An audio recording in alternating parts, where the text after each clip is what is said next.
toban fikir oo inta badan maskaxdeena ku soo dhaca oo ay tahay inaan iska ilaalino. tobankan fikir runtii waa toban fikir oo haddii aad ku dhaqanto noloshaada runtii saameyn weyn ku yeelanaya, weliba saamayntii ku samaynayaana waa saameyn aan wanaagsanayn. waxaanay kaa hor istaagayaan tobankan fikirba haddii aad raacdo inaad runtii wanaag iyo horumar iyo guulba aad gaadhaba way kaa hor istaagayaan. haddaba fikirka koowaad muxuu yahay? fikirka koowaad ee maskaxdeena ku soo dhaca ee ay tahay inay iska ilaaliso ka koowaad waxa weeyaan waa fikirka odhanaya dadku waa inay wada jeclaadaan, dadku waa inay wada ammaanaan, dadku waa inay aniga dhiirigeliyaan. fikirka nooca odhanaya dad badan baa fikirka noocaasa aaminsan oo aaminsan dadkao dhan inay raalli ka wada noqdaan, dadka oo dhan ay wada jeclaadaan, dadka oo dhan iyaguna ay xiiseeyaan. arrintaasi sax maaha. noloshan adduunka inta la joogo arrintaas arrin dhici karta maaha. ina bini aadanka ama dadka la nooshahay dhammaantood ay ku taageeraan oo ku jeclaadaan aad bay u adagtay. daba fikirka labaad waxa weeyaan ee dadka qaar ay aaminsan yihiin ee nolosheena dhib u keenaya waxa weeyaan fikirka odhanaya haddii aanan waxqabad weyn la iman qof jira ma ihi. dadka qaar baa aaminsan haddii waxqabad weyn aanay samaynin oo horumar weyn oo la taaban kara aanay soo kordhin inaanay waxba qaban. arrintaasi sax maaha. sax maahoo waxa weeyaan noloshaada oo dhan bay arrintaasi haddii aad yeelato ay cadibaysaa. sababtu waxay tahay innaga waxaa laynaga rabaa qofka inuu dadaalo, horumar sameeyo, ahdaaf iyo goolis iyo uu dhigto, ujeeddeen uu yeesho, u halgamo ahdaaftiisa, laakiinse inaad gaadho oo aad xaqiijiso taasi waxa weeyaan wax badan baa sabab u noqon kara. daba fikirka saddexaad ee aad inoogu soo dhaca waxa weeyaan ee mushkilad badanna inoo keenaya waa fikirka odhanaya maxaa loo qaldamaya. waxaa jira dad uun qaladaadka dadka kale dabagala, cawraadkooda dabagala, in raba uun dadka kale markay fashilmaan inay ogaadaan, ka shaqeeya uun dadka kale fashalkooda iyo xaaladahooda oo markaa odhanaya maxaa qaladkaa loo sameeyey, muxuu qofkaas ugu qaldamay, kaasi dembigaa muxuu galay, kaas sidaas muxuu u sameeyey. fikirka noocaasa iska ilaali.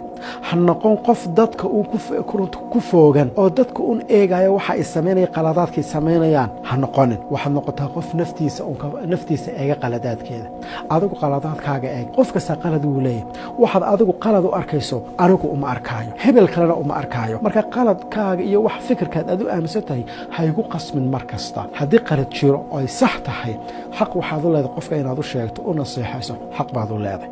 daawade fikirka afaraadee dadka ku soo dhacay aan saxdahayn waxa weeyaan waa fikirka odhanaya qofku inuu mar kasta qofku wuxuu sugayaa inay balaaya dhacdo. wax kasta oo muxuu haaye ku dhacaya oo ku soo socda wuxuu is odhanaya dhibaato ku keenaya. mar kasta wuxuu ka fikirayaa waxunuu ka fikiraya. mar kasta wuxuu sugayaa dhibaato iyo waxun buu sugayaa. mar kasta wuxuu filanayaa dhib uu filanaya. haddaad aragto qof noocaa ku nool oo markuu wax yar maqlaba markiiba ay ku soo dhacayso waxaasaa dhacaya, xumaantaasaa dhacaysa, dhibtaasaa dhacaysa, halistaasaa jiraysa oo noloshiisuba ay noqoto inuu sugo dhibaatooyin, arrintaasina sax maaha. waa inaad noloshaada aad sugtaa aad ku salaysaa wanaag. waa inay kugu soo dhacdaa markasta wanaag. wax fiican baa dhacaya, farxad baa la gaaraya, waa la rayraynaya, dhibta waa laga baxaya, waa la raaxaysanaya, waana kuwaasi kugu bataan. daawade qodobka shanaad waxa weeye ama fikirka shanaad ay tahay inaan iska ilaalina waxa weeye fikirka odhanaya wax kasta oo dhacaya inay u dhacaan sida anigu aan rabo, oo wax kasta oo dhacaya waxaad rabtaa sida adigu aad rabta inay u dhacdo. oo hadday sidaa u dhici weydo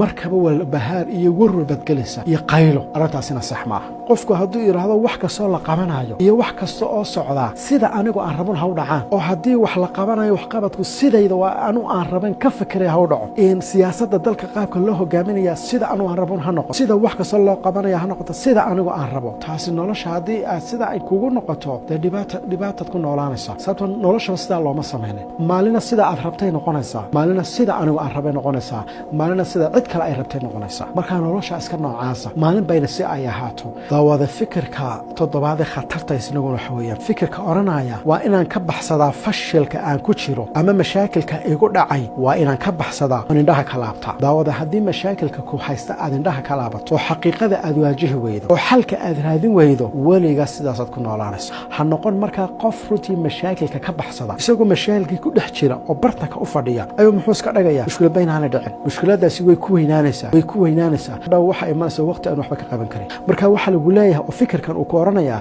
mashaakilka ku haysta ha ka baxsana waajih oo si xoog badan badan ku waajibo xalkooda raadi oo u dhabar adag fikirka runtii sideedaad waxa weeyaan ee loo baahay dawada inaad ka fogaato waa fikirka oranaya warniyo wax kastoo igu dhacaya iyo fashal kastoo isoo gaadhaya waxa sabab igu ahaa waqti hore berigii hore ayaa dhibaato isoo gaadhay past wixii hore dhacay dhibaatooyinkii hore igu dhacay ayaa sabab igu ah ilaa maanta dhibta aan ku jiro haddaad fikirka aamintana meel uma soco haddaad tiraahdo warniyo maanta imtixaanaadkan aan ku dhacayo wax kale sabab iguma aha sabab waxa igu ah hooyaday iyo aabbahay oo dugsi fiican oo waxbarasho aan geynin berigii hore yaraanteedii markaan iskuulka dhiganayay dugsi fiican hooyaday aabbahay imay geynin marka inaan jaamacadda ku dhaco oo maanta aanan baasin taasaa sabab igu ah arrintaas sax maaha haddaad wax kasta kugu dhaca aad u tiiriso waqti hore baas wixii hore u dhacay ood kuwaasoo ku xidho noloshaada way xumaanaysaa haddaad tirado guurkan iga xumaaday sabab kale ma aha waxa weeyaan waa runtii ninkaa xunee berigaa la ii guuriyey ayaa sabab igu ah maya adigu xaqiiqada waanaad waajahdaa iska ilo wixii hore u dhacay imika ka sheekay hadda ayaa taagan tahay go'aanka adiga iska leh cid kale ma laha go'aankaaga qaado fikirka sagaalada aadka u muhiimkiisna waxa weyn daawad waa fikirka oranaya ee ay tahay inaad ka fogaato fikirka oranaya war haddii aanan sanad haysan runtii gacanta ay qabato maadaama aanan haysan nolosheeda runtii guul ma gaadhayso oo dadka qaar baa aaminsan dhibaatada haysata iyo inaanay waxba qabsan inay sabab u tahay inaanay haysan qof caawiya qof garab taagan oo markasta la garab taagan mucaawino inaanay haysan taasi sax maaha nolosha sideedaba iga ka masuula cid kale inaad tiraado ciddaas waa inay caawisa maaha bini aadamku waa iscaawina waa sax laakiin se cidda la raba inay istaagto oo sideeda u istaagto oo ay wax qabsato waa adiga marka ha ku marmarsiyoonin haddii sida hebel aan haysan lahaa qof sidaa ii garab taagan meel baan gaadhi lahaa taa ku marmarsiyoonin qodobka tobanaad ee ugu dambeeya waxa weeyaan ee daawade ay tahay markuu fikirkeena ku soo dhaco inaan iska ilaalino waa fikirka oranaya perfection wax kasta siday tahay waa inaan qabtaa mar kasta waa inaan gaadhaa xagga ugu waa in sida ugu dhamayskatina wax kasta u qabtaa arrintaas sax maaha bani aadamku sidiisaba kaamil ma dhamaystirna wax kastood qabanayso qof dhamaystiran ma noqonaysid saa daraadeed adiguna dadka ha ka sugin wax dhamaystiran adiguna marna ha isu qaadan qof dhamaystiran shaqaalahagaad hawlu dirat hawshii bay soo qabteen waxbaa ka yara qaldamay oo dulqaado ha oran waa inaad 100% sida aan rabay mid u samaysaan oo waxaan kaamil noqda oo perfection la hela ha oran sida sababtoo perfect marna ma noqonayn wax weyn wax kasta ma dhamaystirmi karaan markaas waxba dhinaanay noloshuna waa sidaas ayay ku macaan tahay oo ay tahay u samaysatana waa qaabka marka inaad dadka kale ka sugto wax dhamaystiran oo bila qalada adiguna naftaada aad arinta ku xukunto xikaysa hore inaanad socon sababtoo maalin alla maalinta sara wax qabo waxaad arkaysaa inaanad sidii la rabay aanad u qaban kadibna waqti bay ka asxaabta qaaliga muddooyinkan dambe hawshu xoogaa hoos u dhac ayay la kulantay laakiin dadaalkaygu ma istaagayo mar haddii aan idin haysto waxaan si aadah ugu baahanahay taageeradiinna si aan dib ugu soo laabano si ka xoog badan kii hore fadlan subscribe dheha like saara lana wadaaga share asxaabtiina kale